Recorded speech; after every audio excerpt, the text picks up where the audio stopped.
या नहीं।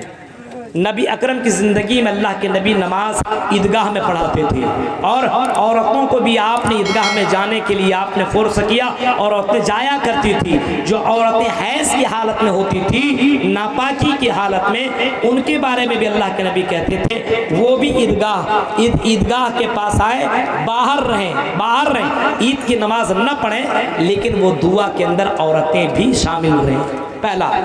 दूसरा ये है कि अगर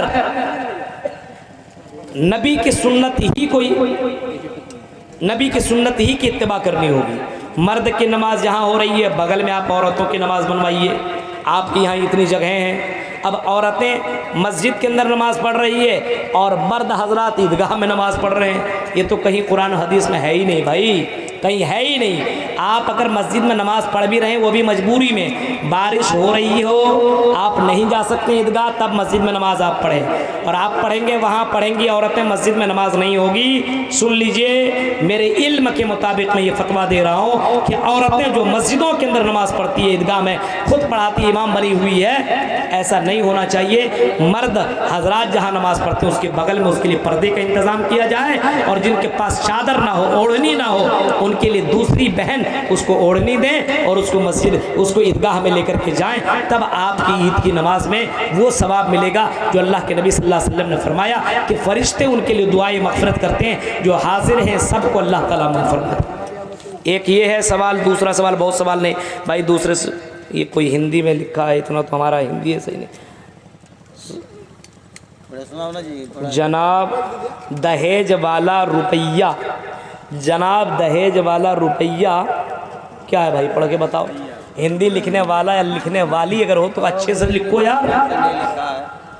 लिपटा करके रख दिया, पहले दे देना चाहिए ना। दहेज वाला रुपया लेकर मोहर दे सकते हैं कि नहीं? एक तो पहली बात जहेज हराम, जहेज के पैसे को इस्तेमाल करना हराम। लीजिए रुक जाओ यार, एक मिनट, एक काम निकल गया तो आप, अरे भाई कुछ लोग इसको भी ये कर लें, इसको भी कर ले आप। इसको दहेज लेना देना दोनों हराम। दहेज के पैसे को क्या कहते हैं, महर में। अरे भाई महर में इस्तेमाल कर सकते कि नहीं, यही ना सवाल है।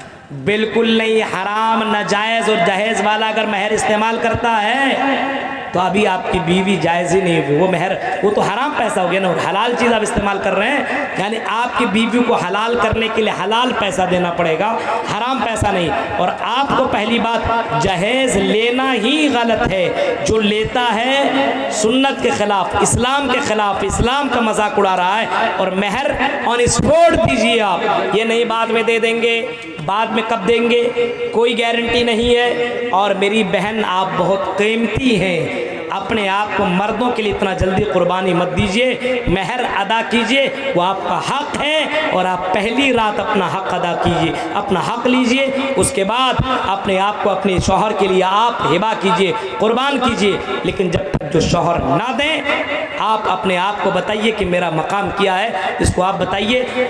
यानी दहेज का पैसा, दहेज का कोई भी चीज़, सामान महर में इस्तेमाल नहीं किया जा सकता है। अच्छा, तीसरा सवाल है भाई, बगैर टोपी की नमाज होगी या नहीं? बहुत ही सवाल, बगैर दाढ़ी की नमाज होगी कि नहीं, ये बताइए आप। हम सवाल का जवाब देने से पहले आप ही से सवाल कर रहे हैं। बगैर दाढ़ी की नमाज होती, आप लोग नमाज पढ़ते हैं ना बगैर दाढ़ी वाले, होती है कि नहीं?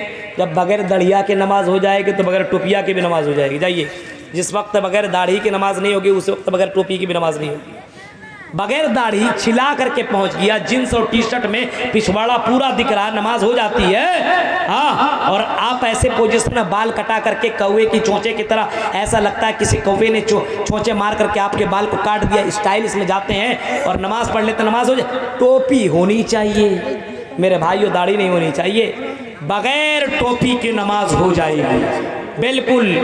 दुनिया का कोई मुफ्ती नहीं कह सकता कि नमाज नहीं होगी, बगैर टोपी की नमाज हो जाएगी।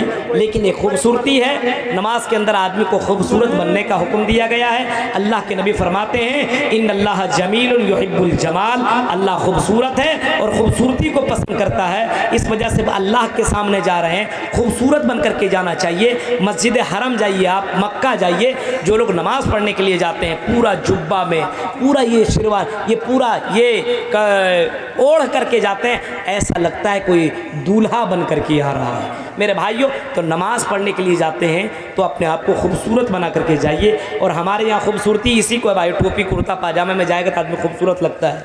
तो जो जहाँ जैसा चलता है उस हिसाब से आपको चलना पड़ेगा। नमाज आपकी हो जाएगी, उसमें कोई गड़बड़ी नहीं है। लेकिन आपको ये नहीं कि कपड़ा इसने कुर्ता पाजामा नहीं पहना इसकी नमाजें नहीं होगी, इसने पैंट शर्ट पहना है, पैंट शर्ट भी पहनिए तो ढीला ढाला। ऐसा नहीं कि आप सही से रुकू नहीं कर पा रहे हैं, सही से सजदा नहीं कर पा रहे हैं, तो वो पैंट अगर ऐसे आप पहनते तब भी आपकी नमाज नहीं होगी। आप इस तरीके से कपड़ा पहनिए कि आप सही से नमाज के अरकान को पूरा कर सकें। अरे भाई कितना सवाल दीजिएगा, अब तो ख़त्म कीजिए ना।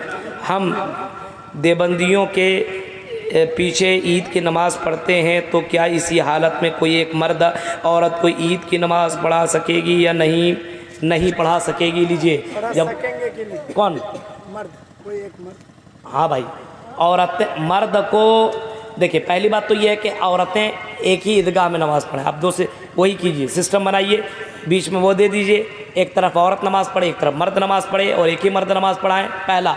और अगर उतनी जगह नहीं है तो आप औरतों के लिए अलग से इंतज़ाम कर सकते हैं, वहाँ पे कोई मर्द जाकर के नमाज़ पढ़ा सकता है, कोई हर्ज की बात नहीं है। अगर ऐसी मजबूरी है तो नमाज़ पढ़ाई जा सकती है। लेकिन आप ये कीजिए, पहला तरीक़ा यही है कि एक ही साथ सब नमाज़ पढ़ें, ये ज़्यादा बेहतर और ये ज़्यादा अफजल है। अब एक भी सवाल ना करें, इंशाल्लाह फिर कहीं मैं आ रहा हूँ, वहाँ पर सारे सवाल देते, 1 घंटे का सवाल है का जवाब रखिए। अस्सलाम वालेकुम।